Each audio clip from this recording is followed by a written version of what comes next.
नमस्ते मित्रों, आज बात करेंगे शिवलिंग पूजा क्यों पुस्तक के 5वें भाग के ऊपर। शिवलिंग को छू जाने वाली वस्तु है पवित्र होती है। शिवलिंग पर चढ़ी हुई वस्तु कोई छू भी ले तो कपड़े सहित स्नान करने पर शुद्ध होता है।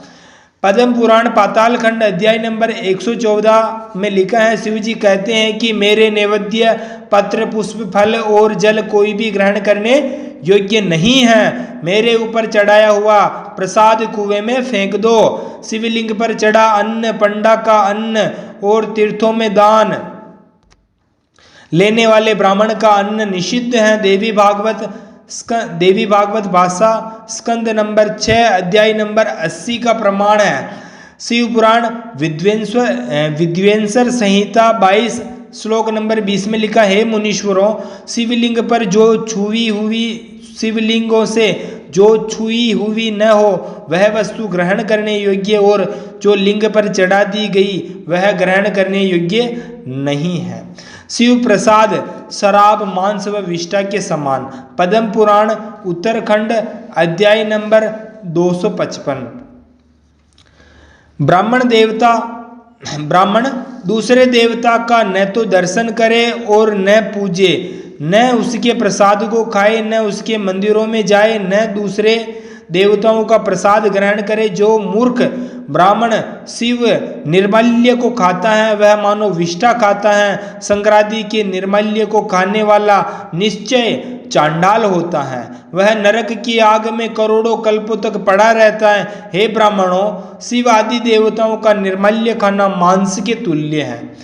इस प्रमाण में शिवलिंग के ऊपर चढ़े प्रसाद की कितनी निंदा की गई है।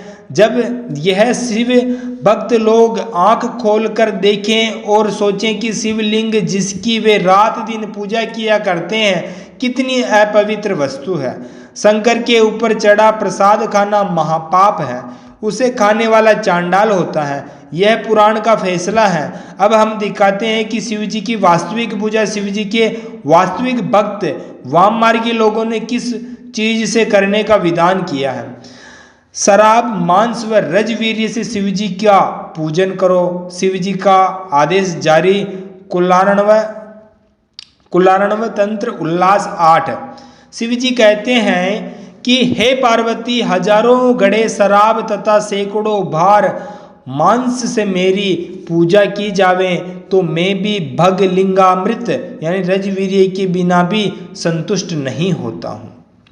शिव मंदिर में देव पूजन व हवन का निषेध। भविष्य पुराण ब्रह्म पर्व अध्याय नंबर 210 में लिखा है, हे राजन, शिवालय को छोड़कर बाकी सब मंदिरों में देव पूजन व हवन जैसे पवित्र कार्य करने चाहिए। इन प्रमाणों के आधार पर हमने आपको बताया कि शिवलिंग वास्तव में शिव मूत्रेंद्रिय ही है, अतः बड़ी गंदी वस्तु है। सनातन धर्म की शाखा वाम मार्ग के शास्त्रों में विधान है कि शराब, मांस आदि से शिव जी की पूजा की जानी चाहिए।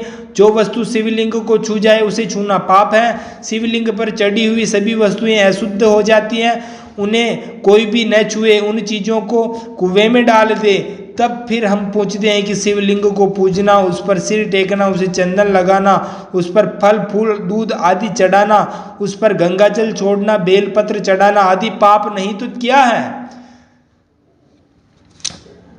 सनातन धर्म तो लिखा है पर है नहीं। पौराणिक धर्म यानी 18 पुराण मानते हैं। पौराणिक धर्म के अनुसार शिवजी ने गंगा को सिर पर धारण किया था। गंगा को शिवजी यानी तनवा शिव पुत्री भी कहते हैं। तो ऐसी पवित्र गंगा के जल को शिवलिंग पर चढ़ाना, क्या यह कोई बुद्धिमानी की बात है। शिव मंदिर में भजन, पूजन व हवन का निषेध पुराण ने किया है, तब फिर शिव मंदिरों को बनवाना, उसमें भजन करना सनातन धर्म के शास्त्रों के विरुद्ध होने से पाप कर्म क्यों नहीं है।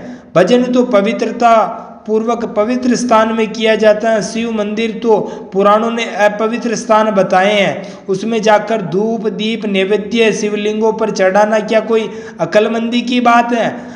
चंदन व धूप आदि को मूत्रेंद्रियों पर चढ़ाना पागलपन नहीं तो क्या कहा जाएगा। शिव जी का प्रसाद शराब, मांस व विष्ठा के समान पुराण ने बताया है। तब फिर पौराणिक बंधु ऐसा गंदा प्रसाद क्यों बांटते हैं? शराब, मांस, रज व वीर्य से शिव जी की पूजा का विधान है। तो क्या शंकर कोई अघोरी संप्रदाय का लीडर था? उन्हें इन गणित चीजों से नफरत नहीं थी। शिव जी महान विद्वान थे, उनके चरित्र पर पोपों ने कलंक लगा करके ऐसे ऐसे पुराण डाले। आप पुराणों को पढ़िए, ये सारी बातें पुराणों में लिखी हैं। हमें कहना है कि सनातनी ब्राह्मण तो स्वार्थ में अंधे बने हुए हैं, पत्थर पूजते पूजते उनकी अकल भी पत्थर हो गई है। न तो वे पुराणों को पढ़ते हैं, न अकल से सोचने का काम लेते हैं, सदा जनता का स्वार्थवश बहकाते रहते हैं। पर जनता को भी इतना अंधविश्वासी नहीं होना चाहिए। जो भी चाहे जैसे धर्म के मामले में मूर्ख बनता रहे और वह भेड़ों के समान उसके पीछे चलकर उसका जीवन को नष्ट करता रहे। कुछ ठीक है, इस शरारत को हमारे धर्म के ठेकेदार ने ईश्वर के स्थान पर शिव जी की मूत्रेंद्रिय की पूजा पुराणों के अनुसार शिवलिंग के रूप में देश में जारी करा दी और भोला हिंदू उसे ही ईश्वर मानकर पूजने लगा। मेरे देश का भाग्य फूट गए उस दिन से, जब से यहाँ के निवासी ईश्वर को भूलकर योनि लिंग की प्रतिमूर्ति शिवलिंग को ईश्वर की जगह पूजने लगे। मेरे देशवासियों, तुमको अपनी इस भोली अकल पर अब जरा लाज आनी चाहिए। तुम्हारे इस भोलेपन का कारण मेरा भारतवर्ष बड़ा कलंकित हुआ है। पुराणों ने शिव भक्तों की भी बहुत निंदा की है। उसका मुख्य कारण शिव जी के चरित्र की दृष्टि से बहुत ही आपत्तिजनक रूप में उपस्थित करना है। जब विद्वानों ने शिवलिंग पूजा का प्रचार की ओर ध्यान दिया तो उन्होंने इस बुराई को रोकने के लिए जनता की सचेत किया। यहाँ पर कुछ प्रमाण दिए जा रहे हैं, वो आपके सामने हैं। शिव के भक्त पाखंडी व अछूत है। पद्म पुराण उत्तरखंड अध्याय नंबर 35। आप हमारी बातों का श्री राम जी की पुस्तक का विश्वास न करें। आपको जो प्रमाण दिखाए जा रहे हैं उन प्रमाणों को पुराणों को खरीद करके मिलाएं, आपको सारे प्रमाण मिल जाएंगे।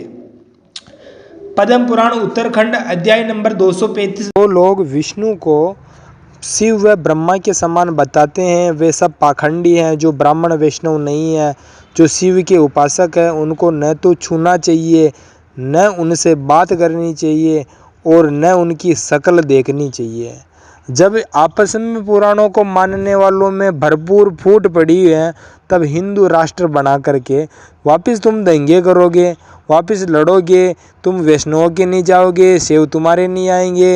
ये आंदोलन तो तुम्हारा चलता रहेगा। इसलिए सत्य को जानने के लिए वेदों की ओर बढ़े। आपका अपना YouTube चैनल है। धन्यवाद।